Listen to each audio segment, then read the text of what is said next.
Do you want a quick and easy and professional looking finish for your small wood-turned projects? Let me show you my go-to method using a friction polish so you can make your small wood-turned items shine as well.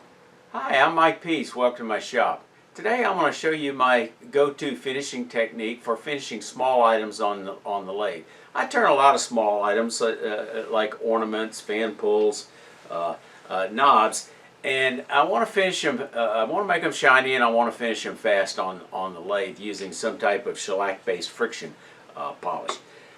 So in this video, I want to show you what my process is. Show you how I use an abrasive paste to prepare the surface, and at the end, I'll show you some alternative methods that you can experiment with or possibly save money. Some DIY methods. I use different finishing techniques for larger projects that I finish off the lathe, such as bowls or hollow forms, but we'll save that for another day. Finishing begins with surface preparation, so we're going to go through sanding that small project and go through the various grits. So I'm working on a simple Christmas tree ornament, this angel ornament. I make a couple of boxes of these every year to give away to this lady's Christian retreat. So first thing, I'm going to start with, I've got it turned. Most of this is done with a skew, so I've got a pretty good surface on it. I'm going to sand initially at about 120. Probably could jump to 180 on this part, but you know, so get it sanded. Finish will not hide any sanding flaws. Sometimes where I have a lot of tool marks, like on this head, this spear, sometimes I'll go with a little coarser grit, maybe 100 grit, to get it round. That's faster than putzing with it, trying to cut it on the lathe.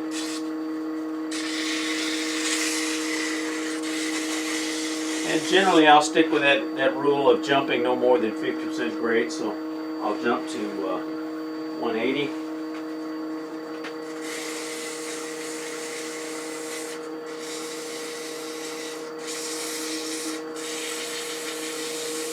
That first grit gets rid of the tool marks. The following grits just get rid of the smaller scratches. Then we're going to go to 240.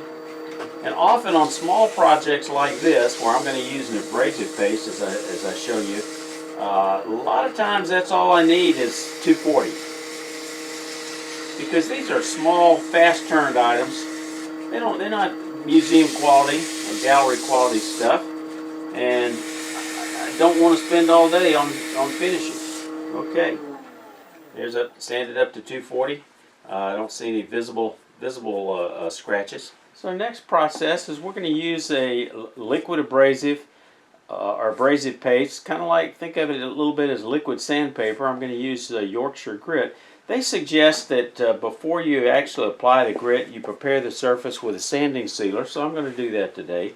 I'm using some Mylan's cellulose sanding sealer, and it dries real fast. Just rub it on. Put on enough so it'll penetrate the surface. If I had a lot of dust on here, I would have wiped the dust off first.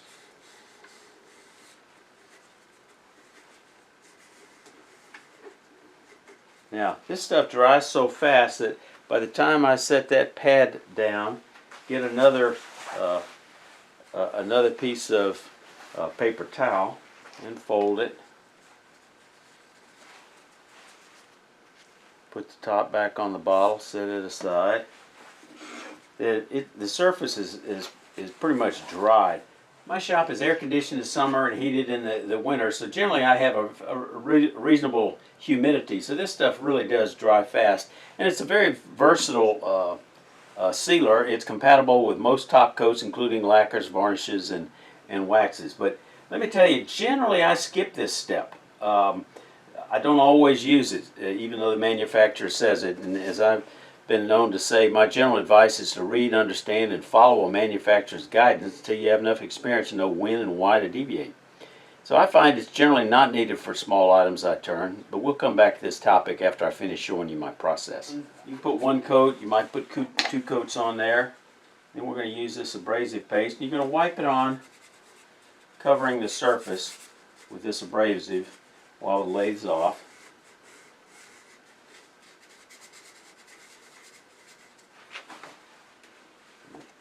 that away. And then you're going to start off at a slow speed, maybe 600 or so, and just work it in. You can feel it break down. You might even hear a slight hiss that the sound changes as the pumice in this finish, or this abrasive paste, just breaks down and gets smaller and smaller. Then you get the speed up a little bit. Apply a little bit of pressure, but you don't have to apply a lot of pressure. You'll feel it warming up. Don't burn your fingers.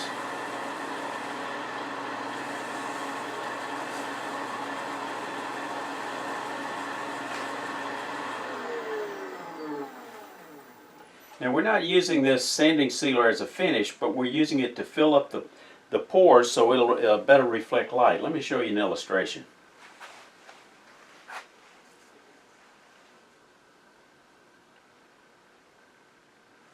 I also make my own DIY paste out of mineral oil, beeswax, and diatomaceous earth.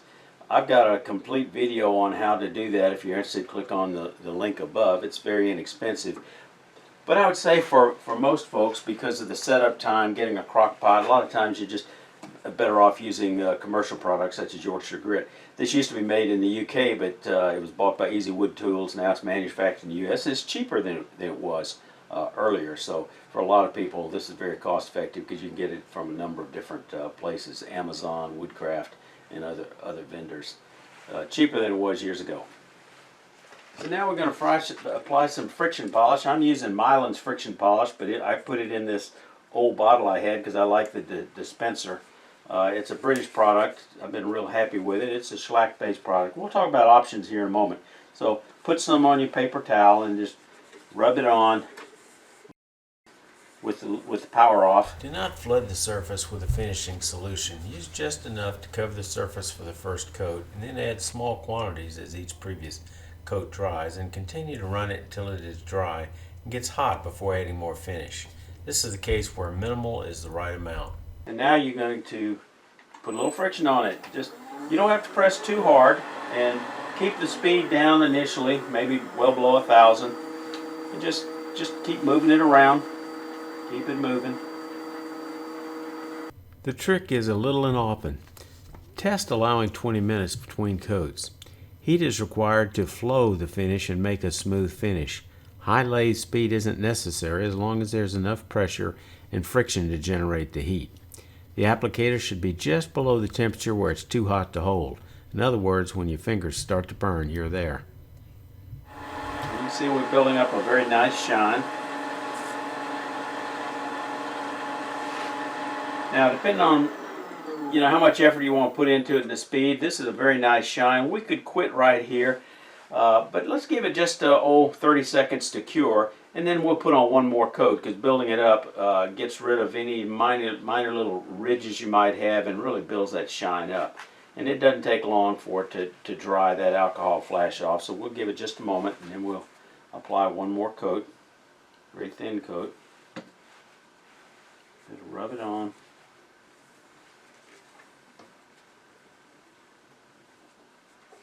And rinse and repeat. If ridges in the finished surface are a problem, adding more finish is not the solution. We already may have too much. Add denatured alcohol to the applicator if it's a shellac polish. The thinner will soften the surface and allow us to flow the finish with friction heat. Keep it moving.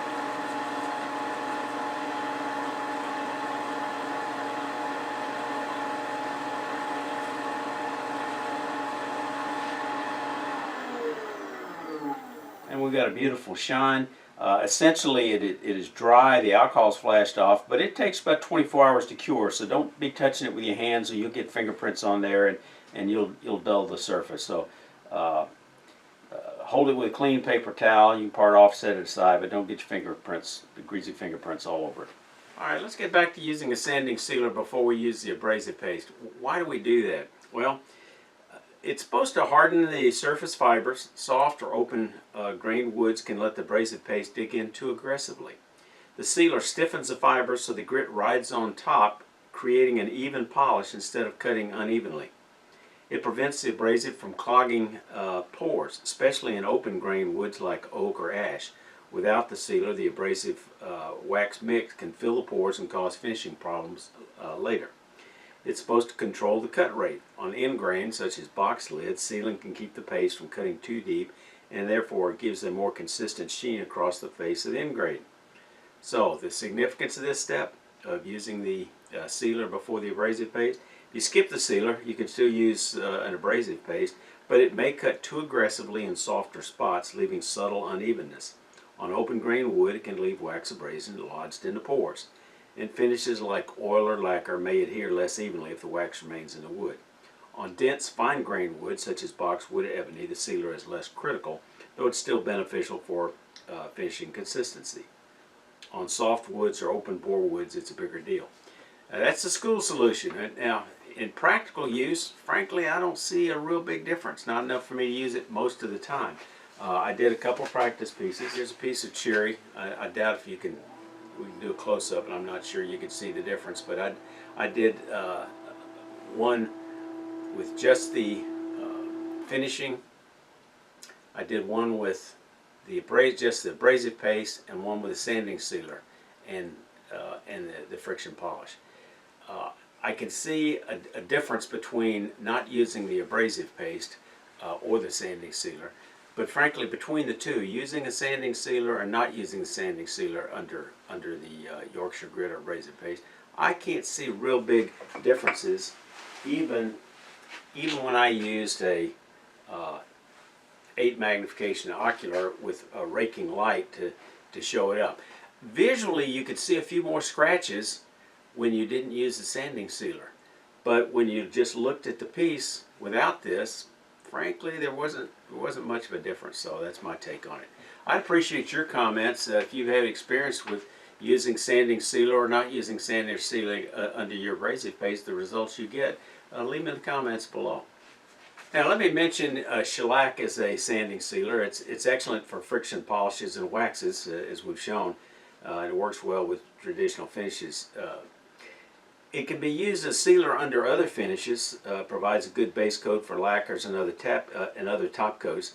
The problem is you need to give it time to dry, and that's why I'm usually in a hurry. And so if I am going to use a sealer, I'm going to use a cellulose sanding sealer, because it only takes moments, a minute or so to dry, whereas maybe with the shellac you might need to wait 20 minutes. Alright, let's talk about some alternative friction polishes, some other commercial finishes. There's Shella Wax. It's from Australia, and it's a great product. I've used it, but it's very expensive.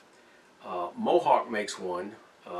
You can get it on Amazon. I'll have a link in the show notes.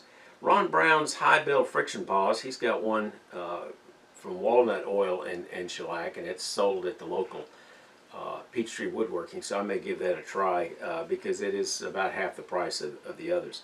Some folks make a do-it-yourself shellac-based friction shine based on a video that Captain Eddie Castellan popularized back in 2011 called OB Shine Juice, and the mixture is 1/3 shellac, 1/3 denatured alcohol, and 1/3 boiled linseed oil, and that can work real well if you want to make your own.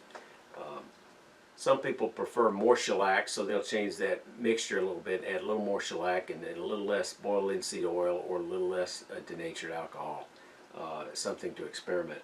Final thoughts: unless you use an awful lot of finish, I'm not sure that the cost savings can amount to a whole lot, because a bottle of friction polish generally lasts me for several years.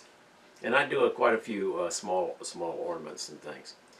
And making your own reminds me of the late John Jordan. Had a quotation I used to chuckle at. It says, "Folks that like to mess with stuff like to mess with stuff." I've got a link up here to making a abrasive paste video. If you're interested, you might want to check that out. So that's my preferred technique for finishing on the lathe, shiny things fast and furious like ornaments and such. I encourage you to experiment with different methods for finishing until you find one that works for you. What's your favorite wood turning finish for small things you turn on the lathe? I'd be interested in having you share your feedback with the community.